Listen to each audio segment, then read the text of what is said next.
এই উম্মত তো এক নেকি দিয়া জান্নাতে যাবে। কয় নেকি দিয়া? একটা নেকি দিয়া জান্নাতে যাবে এই উম্মত। অন্য উম্মতের কথা জানি না আমি, এই উম্মত এক নেকি দিয়া জান্নাতে যাবে।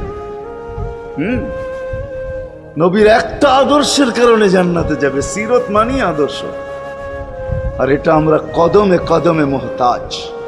কেননা এই ছোট জীবনটা যদি গ্রহণযোগ্যতা পর্যন্ত পৌঁছাইতে হয় আল্লাহর কাছে, চাই নারী হই, চাই যুবক হই, চাই বৃদ্ধ হই, যেই মানুষই হই না কেন, যেখানেরই হই না কেন, যেই বাসারই হই না কেন, যেই বর্ণেরই হই না কেন, যেই পেশারই হই না কেন, যেই সোসাইটিরই হই না কেন, এই জীবনটাকে যদি গ্রহণযোগ্যতা পর্যন্ত পৌঁছাইতে হয় কার কাছে? দুনিয়াওয়ালাদের কাছে না, মালিকের কাছে, যিনি এক ফোঁটা পানির থেকে অস্তিত্ব দিছেন, যার কাছে আবার আমাদেরকে ফিরা যেতে হবে।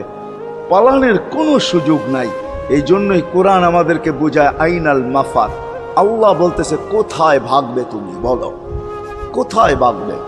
কবির কথাই সত্য, যদিও নাকি পালাও তুমি আকাশেতে লাগিয়ে সিঁড়ি, সিঁড়ি লাগাও যদি আকাশে চলে যাও, তো আল্লাহ বলে তোমার বাগার কোনো সুযোগ নাই। কেননা ইল্লা বি সুলতান, ওইখানেও আমার রাজত্ব, এইখানেও আমার রাজত্ব, ডাইনো আমার রাজত্ব, বামে আগে পিছে উপরে নিচে সর্বত্র আমার রাজত্ব। আমার রাজত্বের বাহিরে যাওয়ার ক্ষমতা তোমাদের নাই। দ্বিতীয় কথা এটো, আইনা আনা মাআকুম আইনা মা কুনতুম, যেখানে যাবে ওইখানে আমি সঙ্গে থাকব, আমাকে দূর করতে পারবে না। যদি করো তাহলে তুমি থাকবে না, তোমার অস্তিত্বই থাকবে না। কেন আমাদের ভিতরে আল্লাহ নাই বটে, কিন্তু আল্লাহর একটা পাওয়ার আছে যেটাকে রূহ বলে। কুলির রূহ মিন আমরি রব্বি, আল্লাহর একটা পাওয়ার, একটা সিফত, সবচেয়ে শক্তিশালী পাওয়ার যেটা, ওটা আমাদের ভিতরে আল্লাহ ঢুকায় রাখছেন, যেটাকে আমরা রূহ বলি। কোরআনের ভাষায় রূহ বলে, বাংলা ভাষায় আত্মা বলে। যেটাকে আমরা আত্মা বলি ওটা আল্লাহর হুকুম ছাড়া কিছু না। আল্লাহ বলে ওটা মনে করে নাও আমি তোমার ভিতরে আছি, কেন এটা আমারই জিনিস। কুলির রূহ মিন আমরি রব্বি, আমাকে পৃথক করলে আর তুমি থাকবে না। তখন তোমার চক্ষু থাকবে আইন লা তানজুর, তোমার চক্ষু থাকবে দেখবে না। উদুন লা তাসমা, কান থাকবে শুনবে না। লিসান লা তান্তিক, জবান থাকবে কিন্তু জিহ্বা থাকবে কিন্তু বলবে না। আকলুন লা তুমাইয়িজ, তোমার মগজ থাকবে ভালো মন্দ বুঝবে না। কলব লা তাতাফাক্কার, দিল থাকবে কিন্তু চিন্তা করার ক্ষমতা তোমার থাকবে না। ইয়াত লা তাফতিশ, হাত থাকবে ধরবে না। রিজল লা তামশি, পাও থাকবে চলবে না। তুমি হবে লাশ।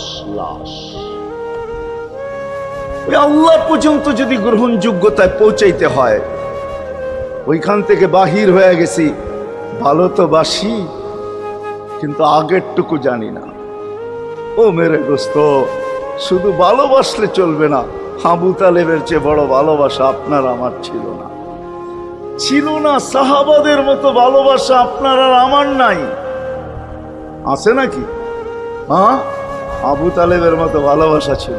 চলেন শর্ট করি। আবু তালেবকে নিজের হাতে আল্লাহ রসুল কবরে রাখছেন।